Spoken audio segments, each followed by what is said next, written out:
नांदेडमध्ये शेअर मार्केटशी रिलेटेड काय प्रॉब्लेम आहेत असं वाटतं तुम्हाला? मी ऑप्शन मध्ये जवळपास 10 लाखाच्या वर लॉस मध्ये आहे. आता त्यांचं ऐकलो ना मी 10 लाख दुनिया में कितना कम है मेरा कम बहुत कम है. मी 3 लाख लॉस मध्ये गेलो सर. असंच कॉल पुट जसं तुम्हाला बाकीच्यांना ऑप्शनमध्ये पैसे गमावण्याची हे आहे अनुभव आहे, तसं मला फ्युचरमधला 12 वर्षाच्या आधी 9 लाख रुपये घातलेत मी ऐकून आलो शेअर मार्केटमध्ये 1000 पटीनं वाढले, हे वाढले, पण अनुभव कुणाला आहे हो? तुम्हाला सांगतो, विचार करणं हे सगळ्या दुःखाचं मूळ कारण आहे. राईट आहे की नाही? तुम्ही समोर व्यक्ती बघितला किंवा तो माणूस बघितला किंवा आधीच डोक्यात विचार सुरू होतात, अर काय लोच आहे झालं. दुःखाचं कारण आहे की दुःखाचं कारण कुठलंही बाहेरच्या वस्तूत नाही, तर आपल्या स्वतःमध्ये ते दुःखाचं कारण आहे. ते शोधा, त्याच्यावर काम करा. आणि त्यासाठी तुम्हाला वेळ पाहिजे, आणि वेळ पाहिजे तर त्यासाठी काय करावं लागेल? राईट. एखादा तुम्हाला चांगला स्टॉक काही गरज नाहीये, आणि मार्केटमधलं प्रत्येक ऑपॉर्च्युनिटी तुम्हालाच मिळाली पाहिजे असं काय आहे का? 5000 स्टॉक आहेत, सगळ्या स्टॉकनं ब्रेकआउटच्या आधी तुम्हाला विचारलंच पाहिजे असं थोडीच आहे. त्याची मर्जी आहे. प्रॉब्लेम काय होतो माहिती आहे का? माझं ओपिनियन आहे हे ठीक आहे, पण जेव्हा मी असा विचार करतो की माझं ओपिनियन आहे पण तुमचं पण ओपिनियन असू शकतं ना, असं तुम्ही प्रत्येकाने विचार करायला पाहिजे. यार मी हा विचार करतोय पण ह्याचं पण काही ओपिनियन असू शकतं, हे माझं ओपिनियन आहे. मन मोकळं हे मान्य करा.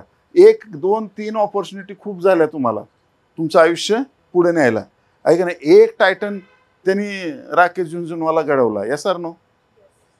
एक कोको कोलाने वॉरन बफेट बनवला. मग काय हरकत आहे तुम्हाला? एखादी कंपनी चांगली निवडा, बरोबर आहे. त्याच्यात गायडन्स घ्या, आहे की नाही? शिका. वाटल्यास लोकांकडून स्टॉकचं रिकमेंडेशन घेऊ नका, मला स्टॉक विचारू नका, पण स्टॉक कसे शोधता सर तुम्ही? राईट.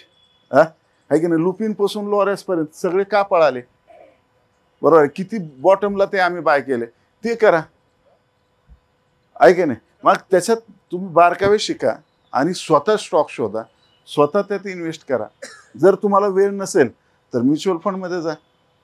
चांगले म्युच्युअल फंड आहेत आता. 4000 म्युच्युअल फंड आहेत. किती आहेत भारतात? 4000, आहे की नाही? म्युच्युअल फंड सही आहे, लेकिन कोणसा सही आहे? म्युच्युअल फंडमध्ये सुद्धा प्रॉफिट होतो, कारण म्युच्युअल फंडमध्ये बाय सेल करायचे टॅक्स लागत नाही, चार्ज लागत नाही, जीएसटी लागत नाही, एसटीटी लागत नाही, 1 रुपया तुमचे ट्रान्झॅक्शन कॉस्ट नाही आहे, बरोबर आहे. गव्हर्नमेंटचे टॅक्स सुद्धा तुम्हाला लॉंग टर्मचे लागतात, म्हणजे 10च्या ऐवजी आता 12.5 झाला वाटतं, तेवढंच. FNO मध्ये तुम्हाला 40% तर टॅक्स लागेल, पण राहिलेले 60%पेक्षा जास्त तुम्हाला ते चार्जेस लागतील. SR no. खूप सिरियस झाले वाटतं. नांदेडकर एवढे सिरियस मी कधी बघितले नाहीत. बरोबर आहे. आजपासून ठरवा, एक तर चांगला स्टॉक शोधा, नाही तर चांगला म्युच्युअल फंड, आहे की नाही? आणि हे कळत नसेल तर ज्याला कळतंय त्यासोबत जा, आहे की नाही? चार्ट कमांडोला तुम्ही करतायच फॉलो, तर आपण हे पण केलेलं आहे. शाश्वत ग्रोथ ॲप माहिती आहे का? फ्री आहे, तुम्हाला चार्जेस नाही आहेत. डाउनलोड करा, बरोबर आहे. त्याच्यामध्ये तुमची रिक्वायरमेंट. आता प्रॉब्लेम असा येतो की जो म्युच्युअल फंडमध्ये मी गुंतवणूक करतोय तो तुमच्यासाठी सहीच आहे ह्याची काही गॅरंटी नाही, अगेन बरेच लोक करतात ना. कुठलाही समजा स्टॉक आहे, ह्यांनी तो बाय केला, चला आपण पण करा, पळापळी सुरू होते. तसं म्युच्युअल फंडचं नाही आहे. म्युच्युअल फंड हे तुम्हाला तुमची स्थिती काय आहे सध्याची, तुमचं इनकमिंग काय, तुमचं आउटगोईंग काय, राईट, तुमचं बजेटिंग काय करावं लागणार, तुमचं सध्याचे प्रॉब्लेम काय आहेत, भविष्यात येणारे काय प्रॉब्लेम आहेत, तुमचं आता गोल काय, गोल सेटिंग पण करावं लागेल. पैसा पाहिजे, पण किती पाहिजे हेच माहित नाही. कोण आहे असं इथं सांगणारा की बाबा मला माझं टार्गेट एवढं आहे? फक्त भेटायला आलो. थँक्यू, धन्यवाद. आम्हाला सुद्धा द्या सर थोडा प्रसाद बालाजीचा, कारण टार्गेट निश्चित करण्यासाठी. सगळ्यांना वाटत मागे सरांनी एक अभियान काढलं होतं ना, अजूनही आहे चालू. ते 100 करोड बनवण्याचं स्वप्न सर्वांनाच साकार करता येते हे एक सांगितलं होतं. वेळ आहे ना, तर ते 100 करोड बनवण्याचं स्वप्न मी सरांच्या सोबत निश्चित केलेलं आहे आणि मी ते बनवणार आहे. तुम्ही म्हण सर एवढं कसं शक्य आहे, पण सरांनी सांगितलं फक्त याला 6 लाख रुपये लागतात. किती लाख? 6 लाख रुपये तुमच्याकडे जर झाले तर त्याचं गणित, मी पुण्याला गेलो होतो सरांच्या सेमिनारला, 6 लाख जरी झाले, आपण 10 लाख लॉस करतो पण 6 लाख यायच्या म्हणण्यानुसार ठेवत नाही. 6 लाख झाल्याच्या नंतर आपल्याकडे नक्कीच 100 करोड रुपये असतील आणि त्याच्यामध्ये आपले नातू पंतू म्हणलं त्या गोष्टी खाऊ घेऊ पिऊ शकतात, काय लागेल ते वस्तू मिळू शकतात, एवढी व्हॅल्यू आपल्याकडे येऊ शकते. त्यानुसार आपल्याकडे 6 लाख सरांच्या ज्या काही स्ट्रॅटर्जी आहेत त्या मी शिकलो, त्या पद्धतीने मी इन्व्हेस्ट करत आहे. मी बाकीचे जे अवांतर खर्च होते की जे मी दुसरीकडे समजा कोणती LICच काढ, GPFमध्ये टाक, यायचा काय, LIC -12 म्हणजे महागाईचा तर 12% 12.5% आहे, LIC देते 60%. त्याच्यामध्ये 5% टाकल्या लॉस आहे आपला. GPF 7% देते. शेअर मार्केट इन ॲव्हरेज जरी धरलं तरी 20% देते.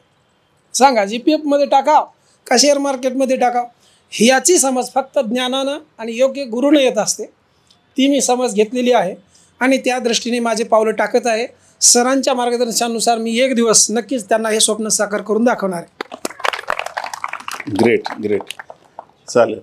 तर आता याच्यामध्ये एवढं फक्त करायचं आहे. आता समजा 100 करोडचं टार्गेट आहे सरांचं आहे किंवा अजून खूप लोकांनी ठेवलेलं आहे, तर ही 100 करोडचं आपण काय करणार आहे, हा प्लॅन रेडी पाहिजे तरच मिळतील. बरोबर आहे. किंवा कुणाचं अजून असेल मला 1 करोड पाहिजे, तर ते 1 करोड का पाहिजेत हे तुम्हाला फिक्स माहीत पाहिजे. जर फिक्स माहीत नसेल तर देव देणार नाही. उगच पाहिजे, हे पाहिजे ते पाहिजे ते पाहिजे, त्यानं काय म्हणणार, अरे काहीतरी दुसऱ्याला ठेव, आहे नाही. पण 100 नाही, 1000 करोड पण तो देईल. पण आपल्याकडे प्लॅन पाहिजे पूर्ण म्हणजे प्लॅन म्हणजे माहीत पाहिजे की बाबा हे मला कशाला पाहिजे. तर ह्यासाठी शाश्वत ग्रोथ ॲप आहे, राईट, ज्याच्यात आता सरांनी तर स्ट्रॅटेजी शिकलेले आहेत. बरोबर आहे. तुमच्यापैकी भरपूर लोक असतील ज्यांनी काही शिकलेले नाहीत किंवा माहीत नाही, तर त्याच्यामध्ये तुम्हाला एक आम्ही पर्सनल फायनान्शियल प्लॅनिंग हा प्रोग्राम सुरू केलेला आहे. बरोबर आहे. आता पर्सनल फायनान्शियल प्लॅनिंग हा प्रोग्राम म्हणजे हा जगात प्रत्येक व्यक्तीला हा करावाच लागतो. बरोबर आहे. अमेरिकेत जपानमध्ये जर गेलात तुम्ही, जर आपल्या इंडियन करन्सीत म्हणलं तर 20 ते 25 हजार रुपये महिन्याचा खर्च आहे आणि वर्षाचे किती लागतात त्याला, साधारण लाखापेक्षा जास्तच खर्च होतो, राईट. त्याच्यात काय केलं जातं की प्रत्येकाचा पर्सनल फायनान्शियल, पर्सनल हा शब्द महत्त्वाचा आहे. ह्यांचे प्रॉब्लेम वेगळे आहेत, ह्यांचे वेगळे आहेत, ह्यांचे वेगळे आहेत, ह्यांचे वेगळे आहेत. प्रत्येकाचा प्रॉब्लेम सेम नाही आहे, आहे की नाही. यांच्या घराची स्थिती वेगळी आहे, यांच्या घराची, प्रत्येकाची वेगळी आहे. त्यासाठी तुम्हाला स्वतःचा एक एक्सपर्ट जो कुणी पर्सनल फायनान्शियल प्लॅनिंग करणारा आहे त्याचा वेळ घेणं गरजेचं आहे आणि स्वतः काय आत्ताची स्थिती ते जाणून घेऊन फ्युचरमध्ये काय करायचं तुम्हाला ह्याचा सगळा एक प्लॅन बनतो आणि त्या प्लॅननुसार मग तुम्हाला डिसाईड करायचं आहे. आपल्याला कित्येक लोक मी बघितले ऑलरेडी त्यांच्याकडे भरपूर आहे तरीसुद्धा ते पैशाच्या प्रॉब्लेममध्ये आहेत. पण त्यांना हे माहीतच नसतं की त्यांना रोज रात्री झोप लागत नाही, पण ॲक्च्युली त्यांच्याकडे सगळं आहे. पण ते कधी कळतं हे पूर्ण ॲनालिसिस झालं, जसं स्टॉकचं ॲनालिसिस करतो आपण त्याच्यानंतरच आपल्याला काय करायचं कळतं. तसं तुमचं पर्सनल सुद्धा ॲनालिसिस असतं. तर ते लाखो रुपये बाहेर खर्च येतो, बरोबर आहे. पण चार्ट कमांडोमध्ये 999 रुपये ठेवलेले आहेत. हां, आत्ता आले पॉईंटवर, आहे की नाही. तर हे 999 रुपये कुणाला, तुमचा आपली जी एक्सपर्ट टीम आहे ती तिथं बसलेली आहे, तुमचं सगळं प्लॅनिंग सेटअप करून त्यांचा स्वतःचा वेळ देऊन हे सगळं करून घेते, बरोबर आहे.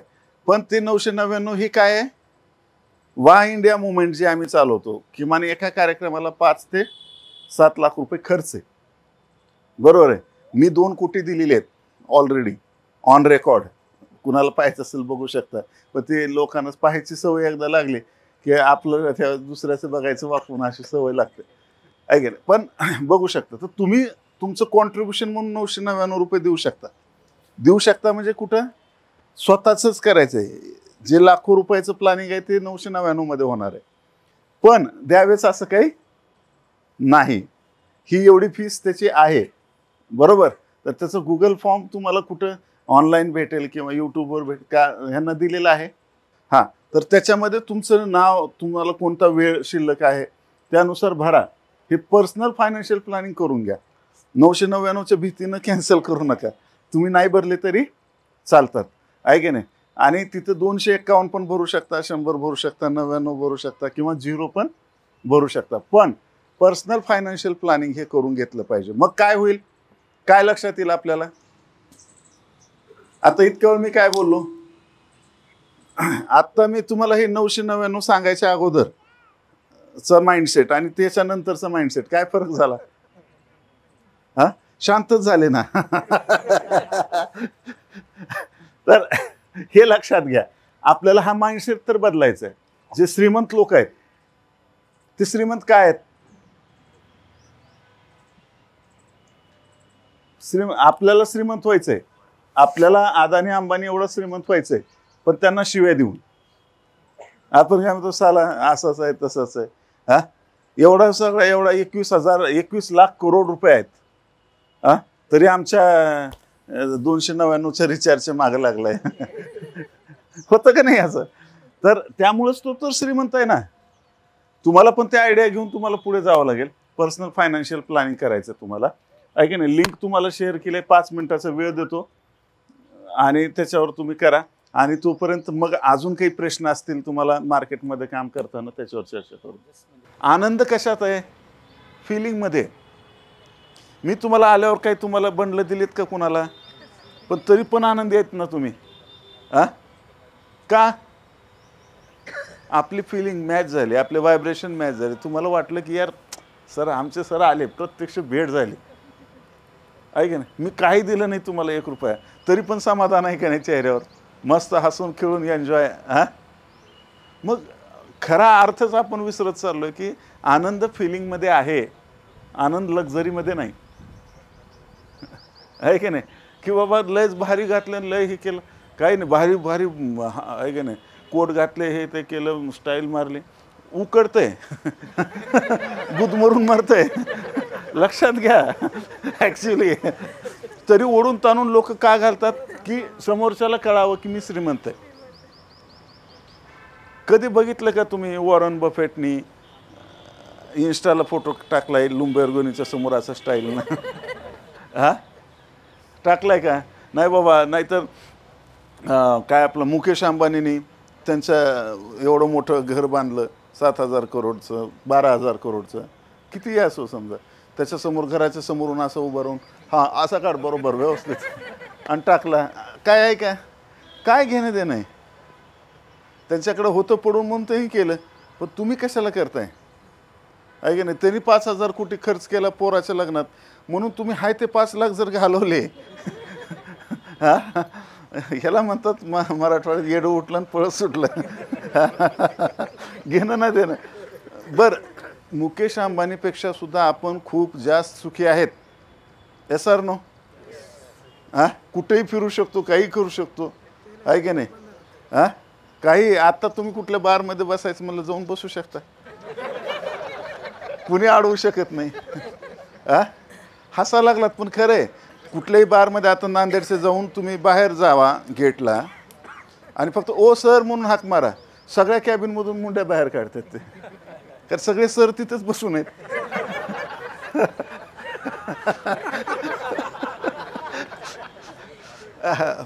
हा जोक काही लोकांना 2-3 आठवड्यांनी कळेल, जेव्हा ही रेकॉर्डिंग पडेल समजा. तर सांगायचा हा मुद्दा आहे की इम्पॉर्टंट आपल्याला फोकस, आपला आनंद कशात आहे. मग हे त्यासाठी हे पर्सनल फायनान्शियल प्लॅनिंग आहे. किती लोकांनी भरला हा फॉर्म. हां, बाकीच्यांनी का नाही भरला. भरा ना, कंपल्सरी भरा, कारण आत्ताच भरला तरच तो भरला जाईल, आहे की नाही. जर आत्ताच भरला आणि तुम्ही गेले परत तसंच विसरून घरला तर फॉर्म जाणार नाही भरला, बरोबर आहे की नाही. आता चला, आता लास्ट फायनल काय प्रिन्सिपल आले आपले.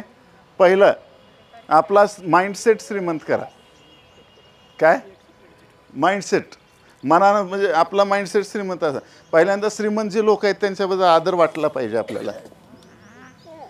हां, कुणाचं आहे सण? हां, ये मग इथं बस, चालतंय का?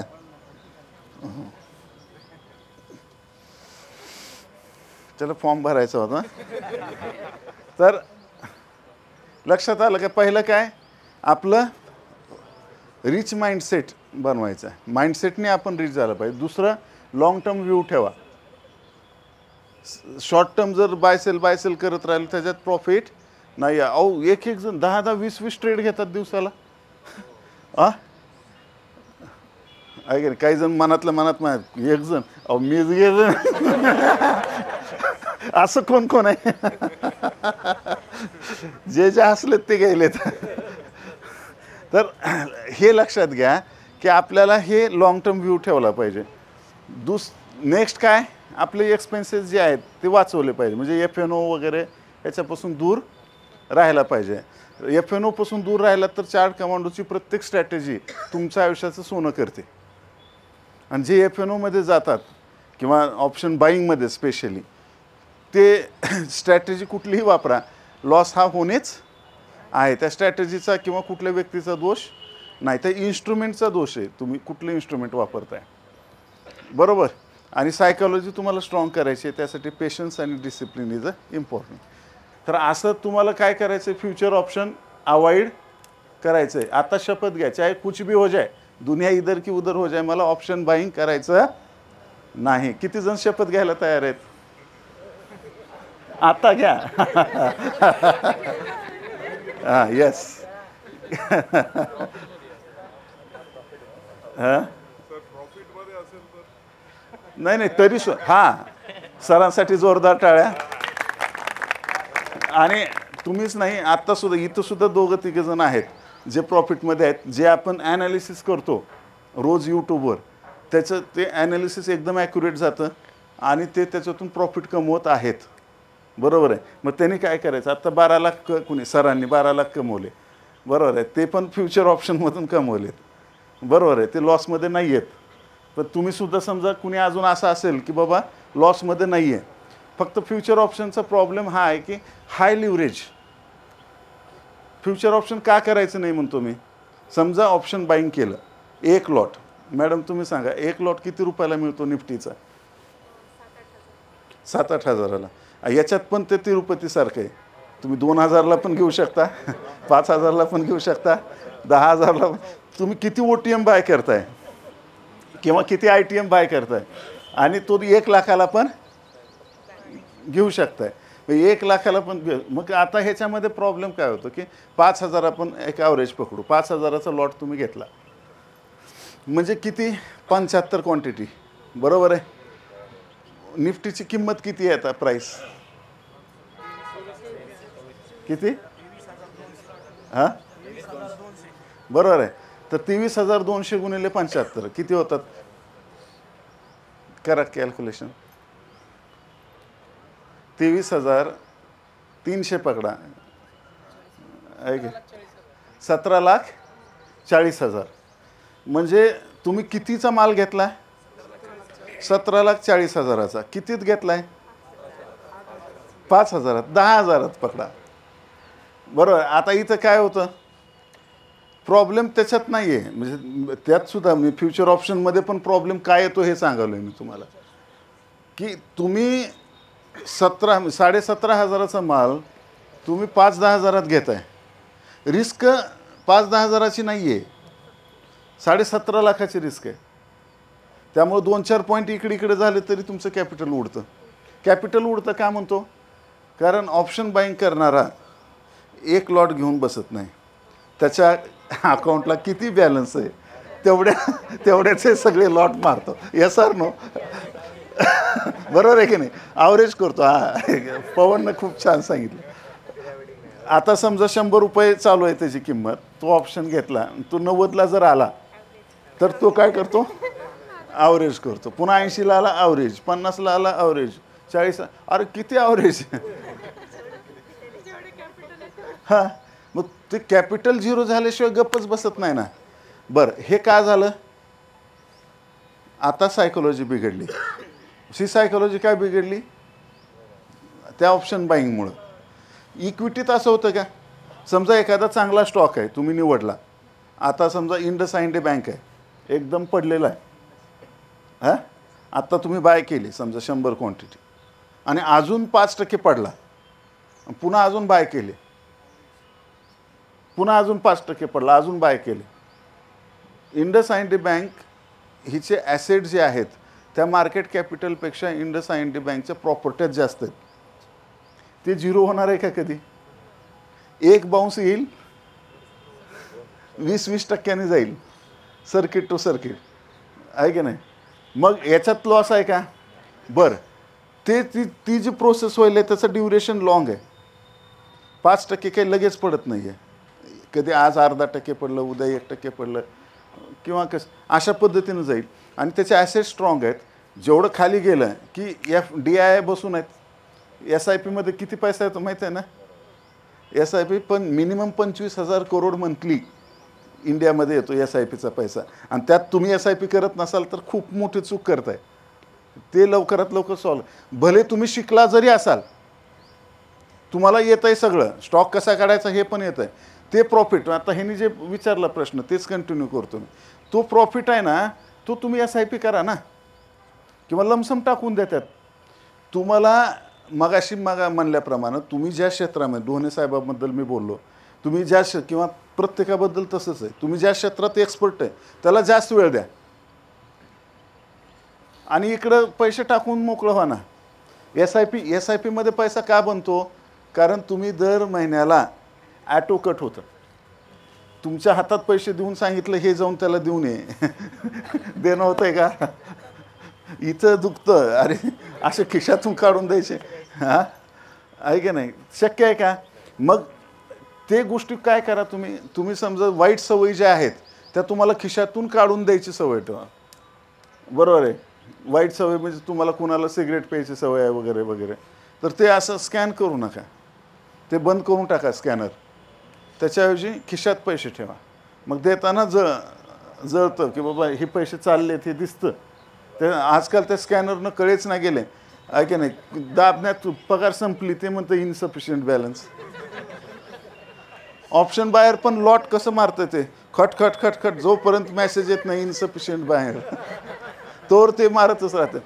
जास्त क्वांटिटी घेण्यासाठी अजून लांबचे घेतं, हां, आहे का नाही? 5,000 आता पैसे संपले, 2,000 राहिलेत, मग ते 2,000 राहू देत नाही, ते फार OTMचा एक घेतं अजून 2,000 एक, आणि मग पुन्हा रडत बसायचं, आहे का नाही? मी तर चार्ट कमांडो फॉलो करालो आहे आणि हे असं होय. हे आपल्याला स्ट्रिक्टली अनफॉलो करावं लागेल अशा गोष्टी, की बाबा OTM वगैरे हे.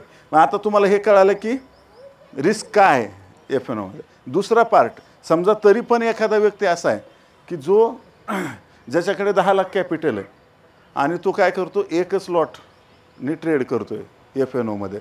एकच लॉटनं फ्युचर घेतला, व्यवस्थित स्टॉप लॉस किती माहिती आहे त्याला, 10 लाखाला 1% म्हणजे किती रिस्क झाली, 10,000. 10,000चा स्टॉप लॉस त्यांनी लावला, ह्याच्यावर माझा लॉस झाला नाही पाहिजे, त्याला माहिती आहे. तो स्टॉप लॉस हिट झाला, गप बसला, दुकान बंद केलं, किल स्विच मारला, राम राम केलं. आणि जर समजा प्रॉफिट झाला आणि तो पळाला आपल्या ॲनालिसिसनुसार, 10च्या आपल्याला 10चा स्टॉप लॉस होता, 20,000 30,000 50,000 आले, बरोबर आहे? आपल्या 10 लाखाला च्या वर किती पैसे व्हायलेत? स्टॉप लॉस हिट झाला 10 लाखामध्ये 10,000चं, तर किती राहतील? 9,90,000. आणि जर समजा तुमचा 20,000चा प्रॉफिट झाला तर किती झाले पैसे? 10,20,000 झाले. मग त्या 20,000चे स्टॉक बाय करून टाकायचे. तुम्ही जे स्टॉक काढून ठेवलेत 2, 3, 4, 5 एवढे स्टॉक काढून आधीच नाव फिक्स ठेवायचे. मला आपण जसं आता म्युच्युअल फंडमध्ये SIP करतो तसं याच्यात SIP. मग ते 20,000 रुपयेचे स्टॉक बाय करून सोडून दिले. बरं, ते 20,000चे स्टॉक तिथं बाय करायचे नाहीत त्याच अकाउंटला, दुसरं डीमॅट अकाउंट काढा. चार्ट कमांडोच्या लिंकनं काढलं तर तुमच्या काही खिशातून पैसे जात नाहीत, पण टीमला मोटिवेशन मिळतं. हां VIP ॲसेस मिळतो तुम्हाला. पण VIP ॲसेस ह्याच्यासाठी नाही की त्यात काय सांगितलं तसं बाय करायचं नाही. त्यात ॲनालिसिस दिले, त्यांचं मत आहे. तुमचं पण मत मॅच व्हायलं आहे का? मॅच व्हायलं तर लगेच बाय करून टाका. मग अशा पद्धतीनं तुम्ही घेतला, मग ते 20,000 काय झाले, जेव्हा जेव्हा प्रॉफिट होईल मग तुम्ही म्हणाल की लॉस झाल्यावर काय करायचं. समजा 10,000चा लॉस झाला तर त्या दिवशी गप्प बसायचं, शुक्रवारी ट्रेडिंग करायची नाही FNOमध्ये. आणि ज्या दिवशी तुम्ही करणार आहे की नाही त्या दिवशी परत अजून ज्या दिवशी प्रॉफिट होईल, समजा कुठल्या दिवशी जर समजा 20,000 प्रॉफिट झाला तर ते 9,90 आहे शिल्लक, मग ते 10चं मॅकअप करून टाकलं, वर किती शिल्लक राहिले 10,000. ते 10,000 काय करून टाकायचे, स्टॉक बाय केले, ते 10,000 दुसऱ्या बँक अकाउंटला टाकायचे, बँक अकाउंटमधून दुसऱ्या डीमॅटला घ्यायचे आणि त्या डीमॅटमध्ये बाय करायचे.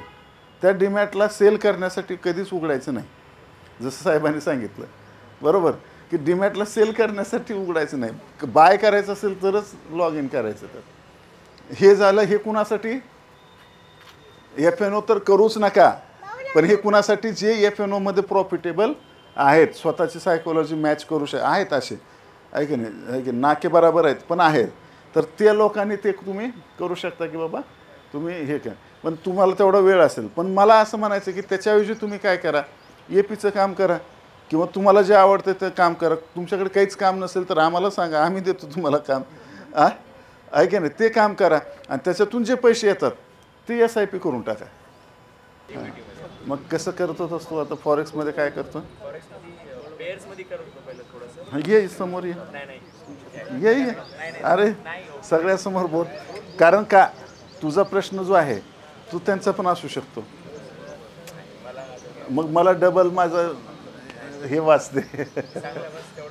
हां ठीक आहे. कसं गोल्डमध्ये करत होतस का? कारण आता कन्सेप्ट लागतात पण सर प्राइस ऍक्शन आपलं बाप फॉलो होतंच 24वर तर बेस्ट फॉलो होतं. गोल्डन झोन 0.68 तू हे ट्राय करून बघ अजून. MMS हां चांगलंच आहे. MMS आणि ॲडव्हान्स बॉम्बचं कॉम्बो खूप चालतं फॉरेक्समध्ये. हां त्यासाठी म्हणून मी रिकमेंड करत नाही, पण फॉरेक्समध्ये फंडेड अकाउंटमध्ये जर केलात तर तुमची सायकोलॉजी खूप लवकर कव्हर होते. कारण ती चॅलेंज असतात, त्याला लॉस किती करायचं त्याचं लिमिट असतं. पर डे लॉसचं एक पर ट्रेड लॉस किती 5% राईट. ओव्हरऑल कॅपिटलच्या 10%पेक्षा ड्रॉडाऊन जास्त चालत नाही, अकाउंट उडतं. मग त्यामुळं बरोबर आपण सुतासारखं काम करतो. आणि चांगलं हे आहे की तुम्हाला पैसेच घालायचे. समजा अकाउंट उडालं तरी ऑप्शन बाईंगसारखं नाही ना, तुमचे घरचे पैसे काहीच गेले नाही ना, हे एक चांगलं आहे असं मला वाटतं. हॅलो. हां सर मी जेव्हा पर्सनल फायनान्सविषयी जेव्हा ॲक्च्युअली हे बघायला सुरुवात केलो आणि खूप फायनान्सरला पण भेटलो, ॲडवायझरला, ते मग सगळ्यात काही मूळ कन्सेप्ट 4-5 सांगितले. मी आता गव्हर्नमेंट सर्वंट आहे, मला 50,000 सॅलरी आहे, म्हणजे ओव्हरऑल 6 लाख पॅकेज होते. ऐका बरं, हे कॅल्क्युलेशन महत्त्वाचं आहे, तुमचं पण असू शकतं. हां तर आता मी जे म्हणजे स्वतः ॲनालिसिस जे केलं की लायबिलिटीज 0 करायच्या पहिल्यांदा, आणि फॅमिली हेल्थ इन्शुरन्स घ्यायचा, ग्रेट, इमर्जन्सी फंड तयार करायचा, बरोबर, ITRs फिल करायचे, आणि SIP स्टेप अप SIP काढायची. म्हणजे ह्याला जेव्हा ॲक्च्युअली स्टार्ट नॉलेज कुठून घेतलं हे? यूट्यूब वगैरे सर. अगोदर मी खूप केलं, म्हणजे आवड आहे तुम्हाला. हो, विकी रॉबिनचं ते your money your life fire कन्सेप्टवर पण काम करायलो मी, की रिटायर्ड अर्ली व्हायचं विदिन 10 years, आणि त्याचं कॅल्क्युलेशन पण केलोय मी. म्हणजे मला 1.8 CR आता टिल नाव, म्हणजे ह्याची कॉर्पस पाहिजे मला रिटायरमेंट, ते बी विथ इन्कम टॅक्स पे करून. म्हणजे त्याच्यासाठी मला 3 CR पाहिजेत, ते बी आफ्टर 10 years. म्हणजे त्यावेळेस जी व्हॅल्यू असेल ती मला क्रिएट करायची आहे. माझ्याकडे शेती आहे 10 एकर, मला शेती करायची आहे. म्हणजे 3 नोकऱ्या सोडल्या सर. हां गव्हर्नमेंट जॉब पडले, मी MPC इंटरव्ह्यूज दिलोय, मेन्स दिलोय, पण या नोकरीमध्ये काही मजा नाही समजले. म्हणजे दूर जाऊन जेव्हा आपण फॅमिली घर सोडून जॉब्स करतो, पैसे येतात, सगळं आपल्याला भेटते, पण तुमच्याकडं मी केव्हा म्हणजे तुमच्याकडे केव्हा थोडं लक्ष द्यायला सुरुवात केलो, की तुम्ही जे गोष्टी सांगितल्या की आयुष्यात पुरेसा पैसा कमवायचा आहे आणि एक रिलॅक्स जीवन स्वतःसाठी वेळ द्यायचा आहे, हे थोडं मॅच झालं मला. आणि मराठी माणूस भेटला म्हणलं. हे खूप ते वाचलं मी. ओशो ऐकला, भगवद्गीता वाचली, सगळं. मायकल हॅडस्टॉन म्हणजे ICTला त्याला कोर फॉलो केलो मी. त्याचे सर कन्सेप्ट बघत होतो मी. पण तुम्ही जेव्हा भेटलात की अरे हे माणूस बरोबर आहे म्हणलं, कारण काहीतरी सांगायला आहे की कुठं तर थांबलं पाहिजे. आणि तीच खरी मग तेव्हा ॲक्च्युली मी जेव्हा ग्राउंडवर आलो ना, तेव्हा हेल्थ इन्शुरन्स KRLचं सुप्रीम हेल्थ इन्शुरन्सकडे गेलो. ते म्हणलं 52,000 तुमचं प्रीमियम होईल म्हणलं. अरे म्हणजे हे काहीतरी वेगळं दिसायला, म्हणजे ग्राउंड लेवलवर आलं जास्त चार्जेस लागायले. तर म्हणजे इथं कुठं तर फायनान्शियल मॅनेजमेंट म्हणजे बिघडत होती. मग मी थोडं थांबलोय म्हणजे हे करायला. मग तुम्हाला त्याच्यासाठीच क्वेश्चन काय केला की फायनान्शियल हेल्थ इन्शुरन्स विषयी काय कसं असावं. म्हणजे खरं तर सरांसाठी पहिल्यांदा जोरदार टाळ्या. मला जे पाहायचं आहे ना, मी कशासाठी फिरतोय ते एक एक्झाम्पल समोर मला मिळालं. मला असं पाहिजे की तुमच्याकडे हे नॉलेज पाहिजे. ह्यांनी स्वतःचं सगळं स्वतः केलं. येस, म्हणजे तुम्ही स्वतः त्यांना क्युरिओसिटी आहे, तर कितीतरी त्यांनी वर्ष गेले असतील हे सगळं नॉलेज मिळवायला त्यांना. येस, कारण ते सहज झालं नसेल. त्यांनी म्हणजे अगदी ऐका नाही, सगळ्या बुक्सपासून सगळं डिटेल सांगितलं. म्हणजे त्यांना काही वर्ष लागलेत. हे जर प्रत्येकाकडे आलं महाराष्ट्रामध्ये तर आपल्याला काम करायची गरज नाही, हे मला सांगायचं आहे. दुसरी गोष्ट, मी तुमचं कौतुक यासाठी केलं की मी महाराष्ट्रात सगळीकडे फिरलो आणि फिरत पण 10 लाख रुपये महिना पगार असणाऱ्याला पण हे नॉलेज नाही, म्हणून टाळ्या वाजवल्या त्यांच्यासाठी. 10 लाख महिना कमवतात पण नॉलेज नाही. आणि त्यांना जीवनाचा खरा अर्थ समजलाय. ते जेव्हा म्हणले ना माझ्याकडे 10 एकर शेती आणि मला जाऊन शेती करायची आहे, नोकरी सोडायची आहे, तर हे आपल्याला लक्षात आलं पाहिजे. आपण निसर्गानं आपल्याला निर्माण केलं आणि निसर्गाशी आपण फिलिंग मॅच करू शकलो पाहिजे, त्यात आनंद आहे. ही जी TV मीडिया गव्हर्नमेंट किंवा जे बाकी जे सगळं जे शो ऑफ केलं जातं ना, ते असं शो ऑफ करतायत की हे तुम्ही वापरलं, हे विकत घेतलं, हे सामान घेतलं तरच तुम्ही खुश व्हाल. हे मॉलमधलं हे घ्यावं लागेल, हे ऑफर चालू आहे, इथलं हे चालू आहे. काही नाही. ही ठीक आहे, तुम्हाला आता कुठलीही वस्तू तुम्हाला जे घ्यावी वाटते, नीट विचार करा त्या गोष्टीचा. जर ती वस्तू तुम्हाला घ्यावी वाटते आणि तुम्ही जर ती घेतली, नंतर पुढे ती वस्तू जोपर्यंत आपल्याकडे नाही तोवरच त्या वस्तूचं महत्त्व आहे. ती वस्तू ज्या दिवशी तुम्ही घ्याल त्या वस्तूचं महत्त्व 0. यस, हां, तुम्हाला कित्येक गोष्टी आवडलेल्या आहेत घरात, सामान तुम्ही आणले, पुन्हा डुकून सुद्धा बघितलं नाही त्याच्याकडे. बरोबर आहे का नाही? लेडीजना मला सांगणं विशेष आहे. लेडीजला म्हणजे नॅचरल असेल कसं असेल, कुठली वस्तू दिसली की वाव म्हणायचं आणि घ्यायचं आणि निघायचं. ही जी पद्धत आहे ना, हे सोडली पाहिजे, आहे का नाही? आता तुम्ही सगळे चांगले आहेत म्हणा, पण काही काही लेडीज मी अशा बघितल्यात की नवऱ्याचा जीव चाललाय, फक्त तिच्या शॉपिंगचंच भरती होईना गेले. Shopping is negative compounding. आता आपण जे बोललो ते पॉझिटिव्ह कंपाऊंडिंग आहे. आता ह्यांचा प्रश्न जो आहे, ह्यांनी सगळं ह्यांनी जे वर्ष काय जे काही त्यांनी वेळ घालवला आयुष्याचा, त्यातून जे मिळालं ते तुम्हाला पर्सनल फायनान्शियल कॉलमधून मिळणार आहे. तुम्ही डिस्कस करा, तुम्हाला टीम ते मदत करेल. आणि दुसरी गोष्ट, हे जे तुमचं हे फॉर्म भरला का तुम्ही भरा, ते तुम्हाला एकदम स्वस्तात इन्शुरन्स मिळून जाईल. आपणच IRDA ब्रोकर आहेत. ह्याचं उत्तर पण तुम्हाला देऊन टाकलं की फायनान्शियली फ्री. त्याला इन्शुरन्स, तुम्ही हेल्थ इन्शुरन्स तुम्ही म्हणलं, ज्याला कळलं तो मागं लागून काढतो. आता इन्शुरन्सचाच विषयही काढला आहे.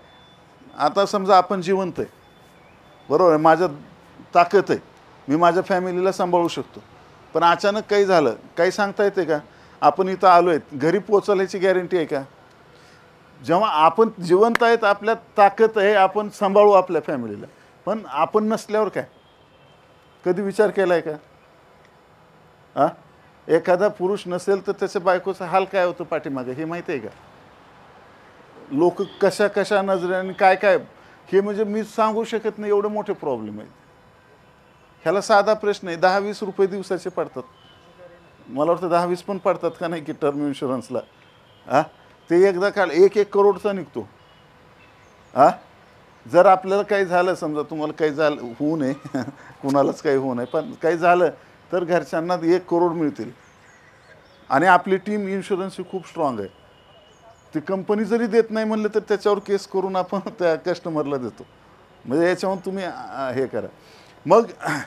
मग आपण असल्यावर आपण सांभाळू शकतो, नसल्यावर ते करोड रुपये मिळाले तर घरचे खुश, म्हणजे खुश तर राहणार नाहीत, माणूस तर परत येत नाही, पण प्रॉब्लेममध्ये जातील का, आहे की नाही. हां, काही बाया म्हणतील म्हणा भाड्या जिवंत होता तेवढं दिलं नाही, मेल्यावर एवढं देऊन गेला. जोक पार्ट, पण हे होऊ शकतं. दुसरं गोष्ट, समजा ॲक्सिडेंट झाला, मेले नाहीत, जिवंत आहे, पण पायाला काही झालं, काही हाताला काही झालं, किंवा काही हे म्हणजे खर्च भरपूर आला. आत्ता साधं सर्दी पर्स झालं तरी 5-10 हजार बिल होतं आहे प्रायव्हेटमध्ये गेलात तर, बरोबर आहे. तर मग त्यावेळेस समजा 10 लाख जमा करायचे, तर SIP-मधून तुम्ही जे जमा केलेत ते खर्च दवाखान्यात होईल. पुन्हा तुमचा कॉर्पस झिरो, पुन्हा झिरोतून सुरुवात करावी लागेल. तर तिथं काय करायचं मग आयडिया, मी हेल्थ इन्शुरन्स काढा.